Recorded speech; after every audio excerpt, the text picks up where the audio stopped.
मी आज video shoot करत होते रेसिपीचं. म्हटलं आज रेसिपीचं व्हिडिओ शूट करून घ्यावा अगोदर आणि नंतर घरातलं वगैरे आवरावा. तोपर्यंत ना आमच्या घरामध्ये आला होता भूकंप. ते तुम्हाला नंतर व्हिडिओमध्ये कळलंच. त्याआधी मी करणार होते आज दही मिरची. तर त्यासाठी मी घेतलेलं आहे लसण, हिरवी मिरची आणि कोथिंबीर कट करून घेतली. एवढं अर्धी वाटी इतके घेतलेलं आहे दही. त्यानंतर माझ्याकडं तडक्याचं पॅन होतं. मी त्याच्यामध्ये तेल वगैरे टाकून घेतलं. त्यानंतर कडकडीत गरम केलं. त्यामध्ये मोहरी घातली. त्यानंतर त्याच्यामध्ये जिरं घातलं. त्यानंतर लसण घातलं, हिरवी मिरची घातली. जोपर्यंत एकदम असं फ्राय होत नाही, जोपर्यंत मला लागते तसे, म्हणजे जोपर्यंत अशी क्रंची मिरची होत नाही.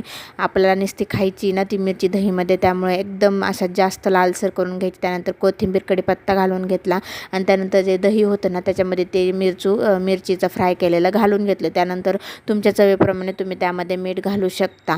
आणि ना हे ना चपातीसोबत आणि भाकरीसोबत इतकं छान लागतं ना, काही सांगावं ह्याची टेस्ट. आणि त्यानंतर ना मी व्हिडिओ शूट करत होतो तोपर्यंत बघा ह्या आमच्या सिया राणीने केलं होतं इथे एक कार्यक्रम. म्हणजे तिचे जेवढे मी फोल्ड करून धुतलेले कपडे होते ना सगळे फोल्ड करून व्यवस्थित ठेवून दिले होते, ते तिने सगळे काढले आणि पूर्ण घरभर पसारा करून ठेवला होता. आता त्यानंतर मला हे सगळे घडी घालून वगैरे ठेवायचं होतं आणि त्यानंतर परत आवरून ठेवायचं होतं. आणि हे दिवसातून आहे ना 3 ते 4 वेळा सहज असं होतं. आणि असा होता माझा आजचा